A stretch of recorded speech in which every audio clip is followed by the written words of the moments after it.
Everybody's like, ah, it's a new edge, do the lower control arm brackets, blah, blah, blah, blah, blah. Alright, so this car is pretty close to stock ride height. Now when I set it up, I had the Pro bracket radials on there, and it sets the car up a little taller, because it's a radial. But I got the CO7s on there, set it, you know, this is track height. You are going to need the weights. Even if you go to a truck stop, make sure you put the front axle on the front axle weight, and the rear axle on the next scale back, and you can have front to rear bias weight, because you're going to need that when you go into the suspension plotter that I'm about to show you in the next segment of this video, and then I'm going to come back. Alright, a lot of guys are complaining about their tires don't want to stick to the track. I'm going to tell you guys a little trick here. This is Baseline Suspensions Instant Center Gravity Calculator. What you're going to want to do is you're going to want to measure the length of your control arms and all the points. And I'm going to get to that here later in another video. I'm going to do a longer video including this one. But this is the basic spread that they automatically put in there. The only thing I've adjusted is the wheelbase. I've added a 1/2 inch. And if you look right down here, you can see where the factory instant center is. We're not too far off of the center of gravity. Now, where a lot of you guys screw up with this is you go and lower the car 2 inches. So I dropped all the numbers 2 inches, including the center of gravity for the camshaft. Now look, oh shit, now we got 150, 160% anti-squat, right? Look where the instant center is. This is your pivot point. Yeah, you're forcing the tire down, but you're not picking the car up and trying to transfer weight at that point.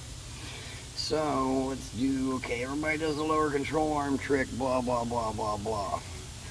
So I want to think it's 7 1/4 there on that one. And then look now, the anti-squat's 196%. But look, you're not targeting up here where it needs to be. And this is where you guys don't do your homework and do all these measurements and adjustments and figure out where your instant center is, because this is what makes the car chassis work. Now 196%, you do the offset uppers with those lowers.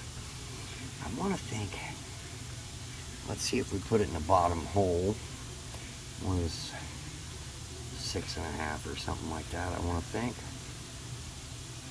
200% anti-squat. That's crazy. But you're clear back here, you're not transferring the weight. You need to be farther. You need to have this closer to out here to get the car to work. And that's where a lot of guys screw up. So, putting the car back to stock ride height, wham, look there.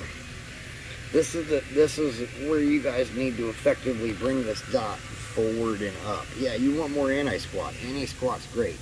Now let's do the lower control arm brackets at the middle hole. I want to think these numbers are right.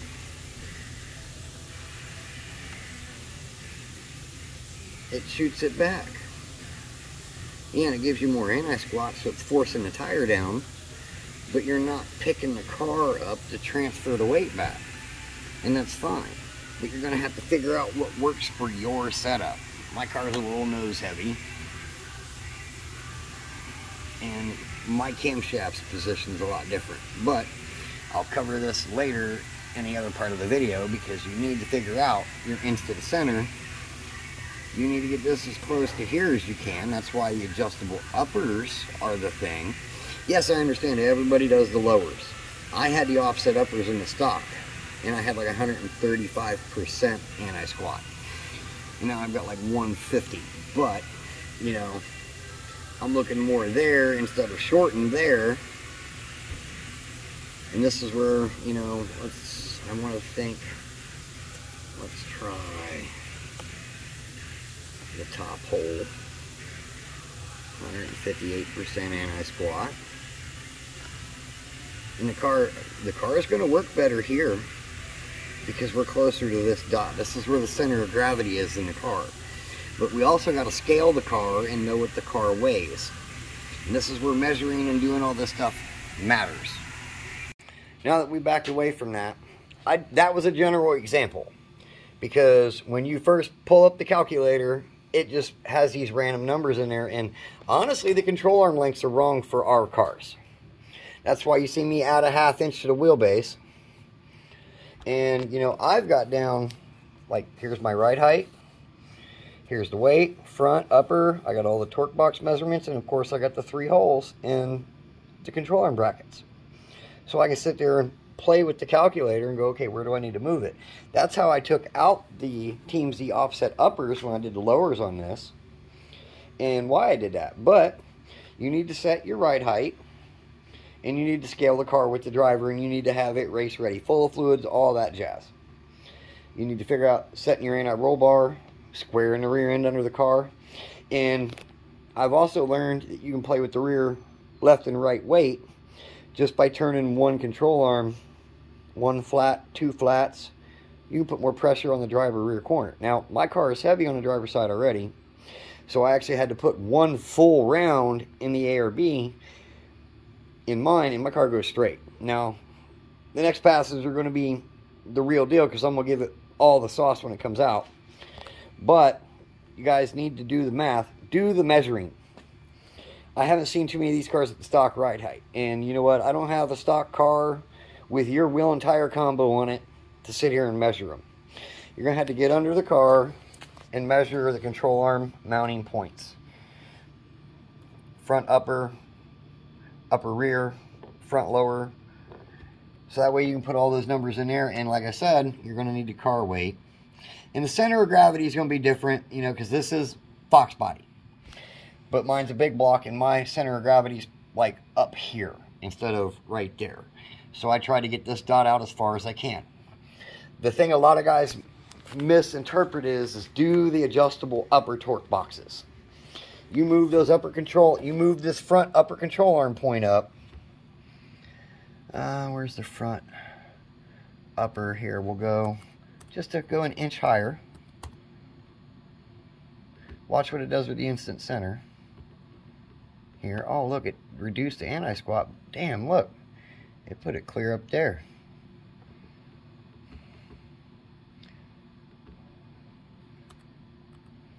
So that was what, 16.5?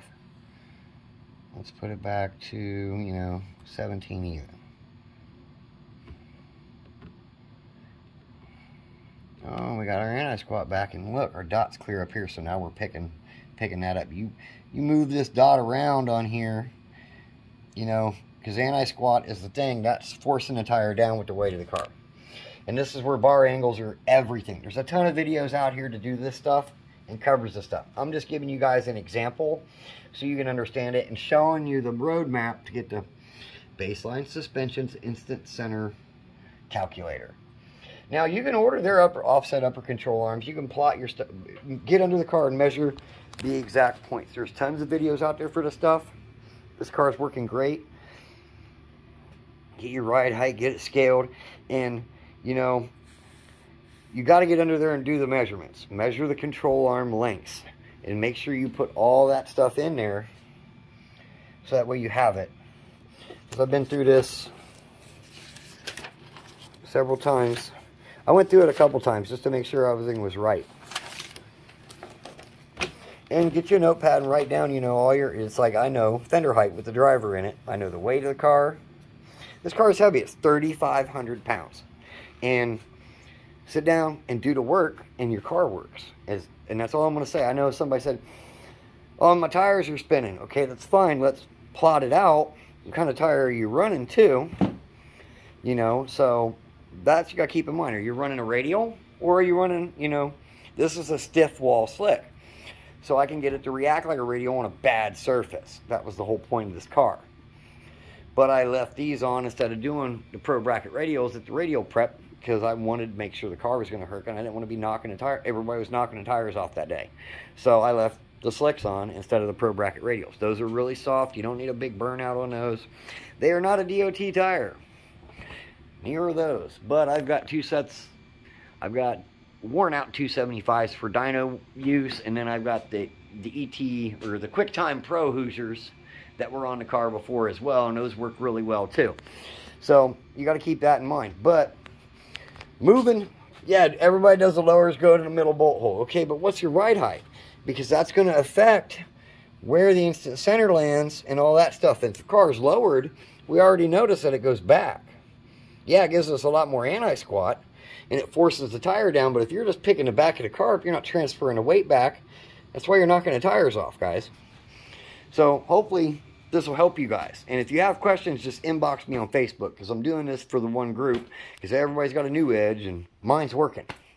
So this is where you got to sit down and do the homework. And yeah, Viking does give you a roadmap for the double adjustable Crusaders, which I have. I'm set at 2 compression and 10 rebound. I'm just starting based off the map. And, you know, I'll add a little video clip here at the end, because you need the video from the driver's side of the car, ride height, so we can see how much anti-squat. We can control the rebound with the shock settings.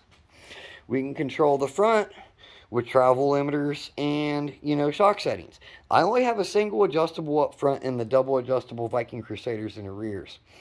I love the Viking stuff. I'm going to go to the front struts at some point, and I'm probably going to get the extended ones as well to do the no prep stuff.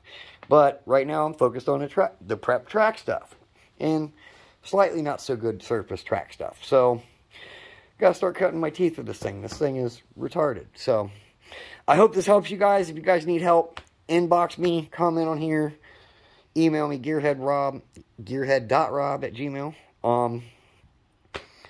And if you guys need help sorting it out, you got to do the work. You got to get under there and you got to measure. You got to measure all the control arm mounting points, measure the control arm lengths. If you have to, jack the car up and measure the control arm lengths. I can slide my little ass underneath the back of this car, because the car is off the ground. It's not low. And I'm thinking I'm going to switch back to the 200-pound fronts, because the front of the car seems like it's more up than the back is. But I'm also trying to promote transfer with this thing, because I want it to stick. Because I can hit it with a whole lot of torque. But I hope this helps you guys. And if you guys need help, I can walk you through this a little bit better. If you need to talk on the phone or something, a video call, something, we can do that. But you're going to have to sit down and do the homework. Do the measuring. Get the weight of the car. If you already got the car weighted out, you can go to a truck stop, put the front of the car on the front scale, and then hit the microphone and tell her to weigh it with somebody sitting in the car, or somebody your weight sitting in the car, because that does have an effect on it as well. You got to know where everything's sitting. Now, when I measure my car, I'm not sitting in it. I just measure the points. But I also know where the car moves. The car doesn't move much once I get in it because of the spring setup. I got a whole lot more preload in this side too, because this corner of the car is heavier. But that kind of worked out in my favor too. But every time you change something, I got the scales just to scale a car. I can help you guys set your car up. If you're close to Columbus, Ohio, when I come to Columbus, Ohio, I can do an alignment on it. I can set your bump steer up correctly, all that stuff, but it's time consuming. So keep that in mind. And Saturdays are more open for that kind of stuff. It doesn't matter, because I can take the stuff to work and we can do it there. But you got to have a smooth, flat floor. And it's got to be pretty level to do all this on as well. A lot of shops can do this stuff too, plot it out for you, but you don't know what you're doing with the changes you're making unless you measure everything and then put it in the calculator. So I hope this helps you guys. If you need help, holler at me. I'm done. I'm going to put a little clip right after this one to show you guys like the slow motion video that I take to see what the suspension's doing, to give you a better idea. There are tons of videos out there. That Kevin Wilson guy, I watched a ton of his videos, but there's a lot of Fox body stuff on there, and the 3-link S197 cars. Not too many guys touch on the 94 to 90, 98 and 99 to 04 cars. That's why it's like, okay, it's the same shit, but you still got to do the measurements, guys. Make sure you measure your wheelbase as well, because playing around with those lower control arms, the lengths change. My control arms aren't stock length, what everybody said the stock length was. And, you know, you got to do the measurements, all right? Hope this helps.